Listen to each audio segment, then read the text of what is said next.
Bismillahirrahmanirrahim. Assalamualaikum warahmatullahi wabarakatuh. Alhamdulillahirrahmanirrahim. Wassalatu wassalamu ala asrofil anbiya wal mursalin wa ala alihi wa sahbihi ajmain. Asyhadu an la ilaha illallah wa asyhadu anna muhammadan abduhu wa rasuluh. Allahumma ighfir lana dzunubana wa kaffir anna sayyi'atina wa tawaffana ma'al abrar. Rabbana ma wa'adtana ala rasulika wa la tajina yaumil qiyamah. Innaka la tukhliqul mi'ad. Waqala Allah Ta'ala fil Qur'anil Karim. A'udzu billahi minasyaitonir rajim. Bismillahirrahmanirrahim. Ya ayyuhalladzina amanu taqullaha haqqa tuqatih wa la tamutunna illa wa antum muslimun. Waqala Allah Ta'ala fi ayatil ukhra. A'udzu billahi minasyaitonir rajim. Bismillahirrahmanirrahim. Wal 'asri innal insana lafi khusrin illal ladzina amanu wa 'amilus solihati wa tawassaw bil haqqi wa tawassaw bis sabri. Saudara-saudaraku yang dirahmati Allah Subhanahu wa taala, marilah kita panjatkan puji syukur kita ke Zatil Rabbi yang mana Allah Subhanahu wa taala telah memberikan nikmat yang paling besar kepada kita, yaitu nikmat iman, nikmat Islam, dan nikmat sehat. Salawat serta salam mudah-mudahan dilimpahkan kepada junjungan alam Habibana Nabiyina Muhammad SAW, juga kepada keluarganya, para sahabatnya, dan tidak lupa kepada kita sebagai umatnya. Amin ya Allah ya Rabbal Alamin. Saudara-saudaraku yang dimuliakan Allah SWT, pada saat ini saya akan sampaikan salah satu hadis dari Rasulullah SAW, yaitu hadis qudsi, bahwa Allah SWT berfirman, ada 6 kelompok orang yang celaka dunia akhirat. Ada 6 kelompok orang yang celaka dunia akhirat. Hadisnya berbunyi, Bismillahirrahmanirrahim. Yaqulullah Ta'ala, ya ibnu Adam, kam min sirajin qad atbahu rihul hawa. Kata Allah SWT, hai anak Adam, hai manusia, berapa banyak lampu yang menyala tiba-tiba mati ditiup angin. Wa kam man abidun qad afsadahu la jaba. Betapa banyak ahli ibadah celaka karena kesombongannya. Yang pertama, orang yang celaka dunia akhirat adalah orang ahli ibadah. Padahal orang itu rajin beribadah, disebutnya juga ahli ibadah. Sholat wajib tidak pernah tinggal, sholat sunat, puasa wajib, puasa sunat, kemudian zakat, sedekah, infak, suka menolong sesama orang lain. Tapi mengapa di sini kata Allah SWT, orang yang ahli ibadah itu celaka dunia, celaka akhirat? Karena apa? Karena la ajaba, kesombongannya dengan ibadahnya itu. Bagaimana maksudnya? Maksudnya orang yang ahli ibadah itu ibadahnya diceritakan kepada orang lain. Misalkan, saya tadi malam sampaikan kaki bengkak, sholat tahajud tengah malam, kemudian berdoa, kemudian wirid. Tujuan dia adalah ingin dipuji oleh orang lain, supaya tahu bahwa dia itu ahli ibadah. Akhirnya orang itu padahal yang menilai bukan manusia, yang menilai adalah Allah Subhanahu wa Ta'ala. Kemudian dia misalkan sedekah jariyah, infak, membangun masjid, membangun madrasah, atau juga menolong fakir miskin, yatim piatu, diceritakan amal dia itu kepada orang lain, ingin disebut bahwa dia itu orang baik, orang soleh dan soleha. Ternyata di balik itu dia ingin riya, ingin dipuji. Kalau tidak dipuji, dia itu gak enak badannya. orang itulah yang disebut ahli ibadah tetapi celaka dunia akhirat. Kita sebagai orang yang suka ibadah, jauhkanlah, hindarkanlah dari sifat-sifat itu, menceritakan kebaikan kita kepada orang lain, atau ibadah kita ingin dipuji, ingin dilihat orang lain. Yang harus memuji itu bukan manusia, tetapi Allah yang menilainya. Yang kedua, waman goniya absuduhul gina, berapa banyak orang kaya tapi dia celaka karena kekayaannya. Maksudnya orang kaya di sini celaka dunia akhirat karena kekayaannya. Seharusnya orang kaya itu selamat dunia akhirat, karena dengan hartanya dia bisa beribadah, dia bisa menolong fakir miskin, dia bisa berzakat, bisa infak, bisa sedekah, bisa membangun masjid, bisa membangun madrasah, bisa pergi haji, bisa pergi umroh. Ternyata orang kaya ini tidak begitu hartanya, bukan untuk beribadah, untuk mensyukuri nikmat Allah. Bagaimana hartanya itu disalahgunakan, dipakai poya-poya, bermegah-megahan, dipakai sombong, pakai takabur. Akhirnya orang kaya itu ibadahnya lalai, ibadahnya diabaikan, malahan dia sholat berani ditinggalkan, zakat pun dia tidak dikeluarkan. Akhirnya hidupnya cuek terhadap perintah Allah Subhanahu wa Ta'ala. Kalau sudah begitu, orang kaya itu yang celaka dunia akhirat, harta kekayaannya tidak digunakan pada jalan Allah Subhanahu wa Ta'ala. Oleh karena itu Allah mengancam orang kaya bisa celaka dunia akhirat kalau kekayaannya tidak digunakan pada jalan yang diridhoi oleh Allah Subhanahu wa Ta'ala. Yang ketiganya, wa kamman fakiron absadahul fakri, berapa banyak orang fakir dia celaka karena kefakirannya. Orang fakir, orang miskin bisa celaka karena kemiskinannya. Dalam hadis Rasul, kadal fakri ayyakuna kufron, kadang-kadang orang fakir itu mendekati kekafiran. Benar, kalau iman tidak kuat, imannya tidak mantap, pasti dia banyak frustasi, putus asa dengan kefakirannya itu. Dia bukan mendekati Allah, malahan menjauhi perintah-perintah Allah. Sampaikan dia tidak bersabar, dia tidak tawakal kepada Allah SWT. Kefakirannya itu bukan diambil hikmahnya untuk bersabar. Padahal kalau bersabar mendapat pahala. Pahala sabar itu adalah surga Allah Subhanahu wa Ta'ala. Kefakiran inilah yang bisa mencelakakan manusia di dunia dan di akhirat. Sampai-sampai kalau iman tidak kuat, orang fakir, orang miskin itu menjual akidah, menjual iman, menjual diri, menjual harga diri, dijual dengan harga dunia yang sedikit, asal dia mendapatkan material.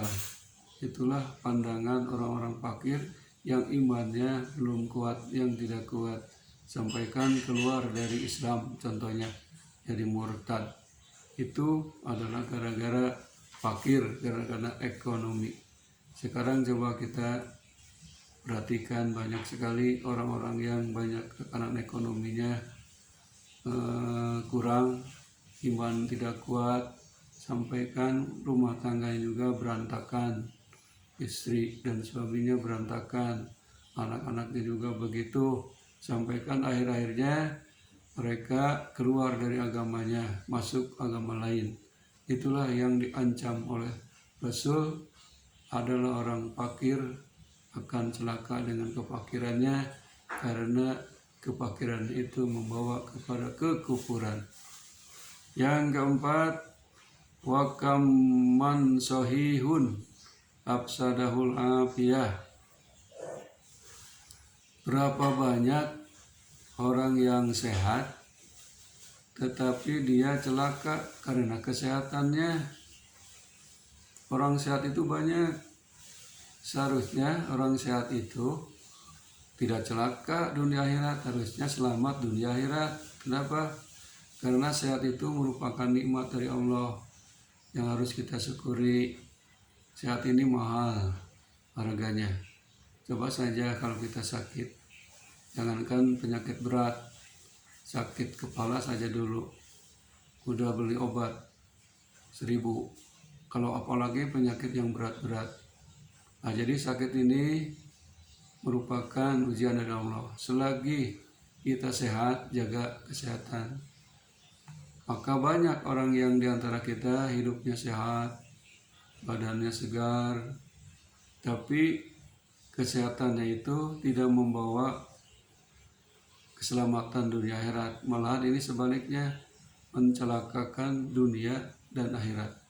Sebab kesehatannya ini tidak digunakan untuk beribadah, untuk mengabdi kepada Allah, untuk mensyukuri nikmat Allah. Selagi sehat, contohnya kita misalkan sholat enak, makan enak, haji juga enak. Selagi sehat, silaturahim misalkan. Apa kalau kita sudah sakit, segala terhalang. Jadi syukuri sehat ini oleh kita. Ini banyak orang yang sehat tapi tidak mensyukuri kesehatannya, maka celaka orang itu. Yang kelima, wa kam man alimun afsadahul ilma. Berapa banyak orang alim yang berilmu, dia celaka karena keilmuannya. Dia itu malah punya gelar kiai atau mu'alim atau ustadz atau ustadah. Ilmunya sudah banyak, ilmu keagamaannya, ilmu umumnya. Tapi kenapa kata Allah orang alim itu celaka dunia akhirat dengan keilmuannya? Maksudnya ilmunya tidak dimanfaatkan, tidak digunakan, tidak diamalkan. Ilmunya itu seharusnya diamalkan dan dikerjakan atau diaplikasikan dalam kehidupan sehari-hari. Orang yang berilmu diancam oleh Allah SWT. Kalau orang yang berilmu menyembunyikan ilmunya, kemudian tidak dilaksanakan dan tidak diamalkan, maka dia akan celaka dunia dan akhirat. Oleh karena itu, kalau kita punya ilmu, terapkan kepada diri sendiri, kepada keluarga, dan kepada sesama kita. Ilmu yang bagaimana? Yang bermanfaat. Di dalam hadis Rasul, ya ibnu Adam, in qata amaluhu illa min salasin, sadaqatin jariyatin, au ilmu yuntafahu bihi waladun salihun yad'ulah. Apabila anak Adam, manusia meninggal, putus segala amalnya kecuali akan mengalir, yaitu amal sedekah jariyah, amal ilmu yang bermanfaat yang digunakan, diamalkan dan ditransferkan kepada orang lain, kemudian punya anak yang soleh dan soleha, yang selalu mendoakan kepada kedua orang tuanya. Yang keenam, wa kam man jahilun afsadahul jahlu. Berapa banyak orang bodoh, dia celaka karena kebodohannya. Itu mah sudah wajar, karena orang ini bodoh, ibadahnya juga tanpa ilmu, pasti dia celaka dunia akhirat. Makanya oleh Allah, oleh Rasul, diwajibkan kita untuk mencari ilmu. Talabul ilmu faridatun ala kulli muslimin. Diwajibkan mencari ilmu itu kepada setiap muslim. Jadi hukum mencari ilmu itu wajib, fardu ain, bukan fardu kifayah. Karena ilmu ini akan menghilangkan kebodohan. Sebab ibadah tanpa ilmu, di dalam hadis Rasul, Barang siapa orang yang beribadah tanpa ilmu, mardudatun la tuqbalu, tidak akan diterima, ditolak oleh Allah Subhanahu wa taala. Jadi jelas bahwa orang yang bodoh akan celaka dunia akhirat karena kebodohannya. Karena dia bodoh, tidak ada kemauan untuk merubah diri. Yang tidak tahu ingin menjadi tahu. Yang asalnya gelap tidak tahu ingin menjadi terang. Sebab manusia ini, orang yang bodoh ini, al-jahlu dorun. Orang yang bodoh itu tersesat. Contohnya di dunia saja. Misalkan ada orang yang tidak bisa baca tulis, pasti dia itu bingung hidupnya, atau tidak bisa menghitung, pasti menyuruh orang lain. Kalau sudah begitu, dia tersesat, bisa ketipu. Jadi akhirnya dia juga celaka dunia, celaka akhirat. Naudzubillah min dzalik. Selagi kita ilmu kurang atau kita bodoh, segeralah kita mencari ilmu di mana saja. Mencari ilmu itu baik di masjid, di madrasah, di masjid taklim, di medsos juga banyak sekarang ceramah-ceramah agama, ceramah-ceramah Islam yang memberikan ilmu kepada kita untuk diamalkan. Hadis selanjutnya, kalau sekiranya kata Allah tadi banyak ahli ibadah tapi celaka dengan kesombongannya, banyak orang kaya tapi celaka dengan kekayaannya, banyak orang fakir celaka dengan kefakirannya, banyak orang sehat tetapi celaka dengan kesehatannya, banyak orang alim yang berilmu tapi celaka dengan keilmuannya, kemudian banyak orang bodoh celaka dengan kebodohannya. Walaula sahiroka wasababahu su, kata Allah, kalau sekiranya tidak ada orang tua yang sedang ruku, pemuda yang khususnya sholat, kemudian watpalu rodoa, bayi-bayi yang menetek, wabiha lam taruh ala jalatis sama min fauqi madidan, sama kami akan dijadikan langit ini naungan di atasnya diganti dengan besi. Wal ardo sop-sopa, kemudian bumi kering kerontang. Watu roba Ramadan, tuh tanahnya juga tidak bisa menumbuhkan tumbuh-tumbuhan. Walam najaltu alaikum, kemudian kami sekiranya tidak menurunkan minas samai, air hujan dari langit. Pada wal batna fil ardi, tumbuh-tumbuhan tidak akan bisa tumbuh di muka bumi. Min habatin, dari macam-macam tumbuhan. Wa nasitu alaikum adab, terus kami menimpakan kepada mereka azab. Tapi Allah tidak, karena masih ada orang yang sholat husu, pemuda yang masih sholat husu, bayi-bayi yang menetek, binatang ternak yang makan rumput, tumbuh-tumbuhan. Allah masih tetap memberikan nikmat, diturunkan air hujan. Kalau sekiranya Allah benci sekali, maka kata Allah, kami akan timpakan kepada mereka azab yang pedih. Hadirin rahimakumullah, mudah-mudahan satu hadis kursi ini menjadi peringatan bagi kita, pelajaran bagi kita, ibrah bagi kita, bahwa manusia yang 6 kelompok ini, yaitu padahal semuanya orang-orang ini rajin beribadah, cuman dia tidak sesuai dengan aturan Allah Subhanahu wa taala, celaka di dunia dan celaka di akhirat. Mudah-mudahan kita ini termasuk manusia yang selamat di dunia, selamat di akhirat, sesuai dengan doa kita, Rabbana atina fid dunya hasanah wa fil akhirati hasanah wa qina adzabannar. Ya Allah, berikanlah kami kebaikan di dunia dan berilah kami kebaikan di akhirat, dan jauhkanlah kami dari siksa api neraka. Wabillahi taufiq wal hidayah. Wassalamualaikum warahmatullahi wabarakatuh.